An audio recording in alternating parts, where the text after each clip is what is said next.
Chapter 21. The Buying Public. 1. The idea that men have to go forth and study the world in order to govern it, has played a very minor part in political thought. It could figure very little, because the machinery for reporting the world in any way useful to government made comparatively little progress from the time of Aristotle to the age in which the premises of democracy were established. Therefore, if you had asked a pioneer Democrat where the information was to come from on which the will of the people was to be based, he would have been puzzled by the question. It would have seemed a little as if you had asked him where his life or his soul came from. The will of the people, he almost always assumed, exists at all times. The duty of political science was to work out the inventions of the ballot and representative government. If they were properly worked out and applied under the right conditions, such as exist in the self-contained village or the self-contained shop, the mechanism would somehow overcome the brevity of attention which Aristotle had observed, and the narrowness of its range, which the theory of a self-contained community tacitly acknowledged. We have seen how even at this late date the guild socialists are transfixed by the notion that if only you can build on the right unit of voting and representation, an intricate cooperative commonwealth is possible. Convinced that the wisdom was there if only you could find it, Democrats have treated the problem of making public opinions as a problem in civil liberties. Whoever knew truth put to the worse, in a free and open encounter? Supposing that no one has ever seen it put to the worse, are we to believe then that the truth is generated by the encounter, like fire by rubbing two sticks? Behind this classic doctrine of liberty, which American Democrats embodied in their Bill of Rights, there are, in fact, several different theories of the origin of truth. One is a faith that in the competition of opinions, the truest will win because there is a peculiar strength in the truth. This is probably sound if you allow the competition to extend over a sufficiently long time. When men argue in this vein, they have in mind the verdict of history, and they think specifically of heretics persecuted when they lived, canonized after they were dead. Milton's question rests also on a belief that the capacity to recognize truth is inherent in all men, and that truth freely put in circulation will win acceptance. It derives no less from the experience, which has shown that men are not likely to discover truth if they cannot speak it, except under the eye of an uncomprehending policeman. No one can possibly overestimate the practical value of these civil liberties, nor the importance of maintaining them. When they are in jeopardy, the human spirit is in jeopardy, and should there come a time when they have to be curtailed, as during a war, the suppression of thought is a risk to civilization which might prevent its recovery from the effects of war, if the hysterics, who exploit the necessity, were numerous enough to carry over into peace the taboos of war. Fortunately, the mass of men is too tolerant long to enjoy the professional inquisitors, as gradually, under the criticism of men not willing to be terrorized, they are revealed as mean-spirited creatures who 9/10 of the time do not know what they are talking about. But in spite of its fundamental importance, civil liberty in this sense does not guarantee public opinion in the modern world. For it always assumes, either that truth is spontaneous, or that the means of securing truth exist when there is no external interference. But when you are dealing with an invisible environment, the assumption is false. The truth about distant or complex matters is not self-evident, and the machinery for assembling information is technical and expensive. Yet political science, and especially democratic political science, has never freed itself from the original assumption of Aristotle's politics sufficiently to restate the premises, so that political thought might come to grips with the problem of how to make the invisible world visible to the citizens of a modern state. So deep is the tradition, that until quite recently, for example, political science was taught in our colleges as if newspapers did not exist. I am not referring to schools of journalism, for they are trade schools, intended to prepare men and women for a career. I am referring to political science as expounded to future businessmen, lawyers, public officials, and citizens at large. In that science a study of the press and the sources of popular information found no place. It is a curious fact.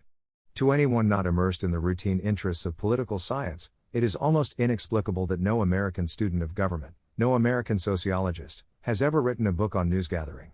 There are occasional references to the press, and statements that it is not, or that it ought to be, free and truthful. But I can find almost nothing else.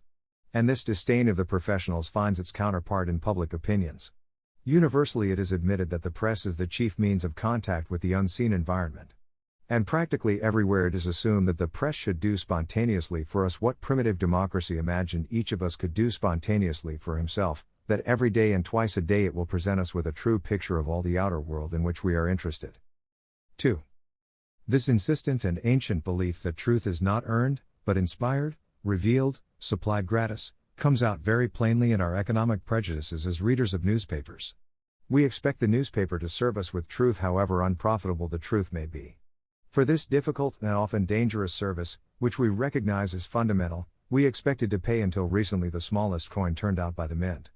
We have accustomed ourselves now to paying 2 and even 3 cents on weekdays, and on Sundays, for an illustrated encyclopedia and vaudeville entertainment attached, we have screwed ourselves up to paying a nickel or even a dime. Nobody thinks for a moment that he ought to pay for his newspaper.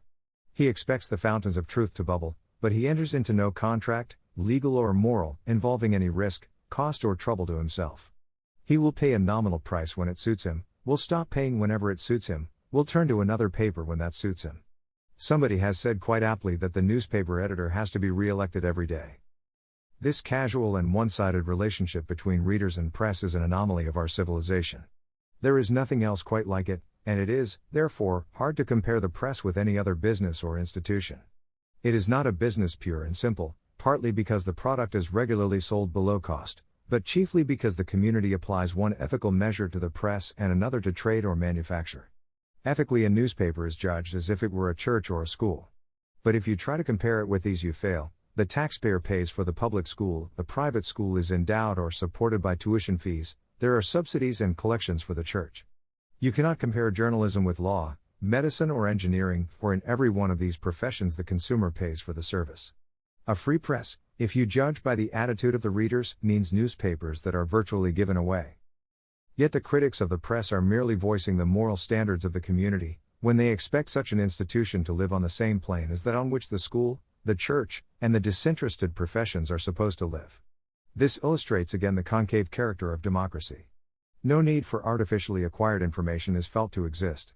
The information must come naturally, that is to say gratis, if not out of the heart of the citizen, then gratis out of the newspaper. The citizen will pay for his telephone, his railroad rides, his motor car, his entertainment. But he does not pay openly for his news. He will, however, pay handsomely for the privilege of having someone read about him.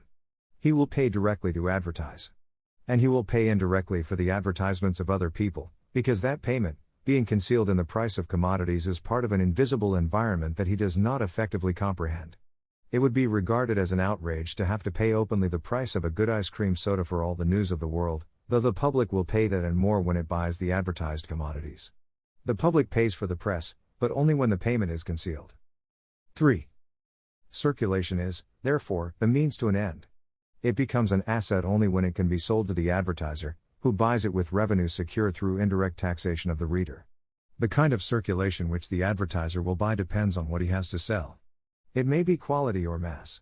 On the whole, there is no sharp dividing line, for in respect to most commodities sold by advertising, the customers are neither the small class of the very rich nor the very poor.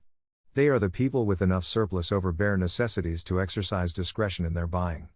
The paper, therefore, which goes into the homes of the fairly prosperous is by and large the one which offers most to the advertiser. It may also go into the homes of the poor, but except for certain lines of goods, an analytical advertising agent does not rate that circulation as a great asset, unless, as seems to be the case with certain of Mr. Hearst's properties, the circulation is enormous. A newspaper which angers those whom it pays best to reach through advertisements is a bad medium for an advertiser. And since no one ever claimed that advertising was philanthropy, advertisers buy space in those publications which are fairly certain to reach their future customers. One need not spend much time worrying about the unreported scandals of the dry goods merchants. They represent nothing really significant, and incidents of this sort are less common than many critics of the press suppose. The real problem is that the readers of a newspaper, unaccustomed to paying the cost of news gathering, can be capitalized only by turning them into circulation that can be sold to manufacturers and merchants. And those whom it is most important to capitalize are those who have the most money to spend. Such a press is bound to respect the point of view of the buying public. It is for this buying public that newspapers are edited and published, for without that support the newspaper cannot live. A newspaper can flout an advertiser, it can attack a powerful banking or traction interest, but if it alienates the buying public, it loses the one indispensable asset of its existence. Mr. John L. Given, formerly of the New York Evening Sun, stated in 1914 that out of over 2,300 dailies published in the United States, there were about 175 printed in cities having over 100,000 inhabitants. These constitute the press for general news. They are the key papers which collect the news dealing with great events, And even the people who do not read any one of the 175 depend ultimately upon them for news of the outer world. For they make up the great press associations which cooperate in the exchange of news.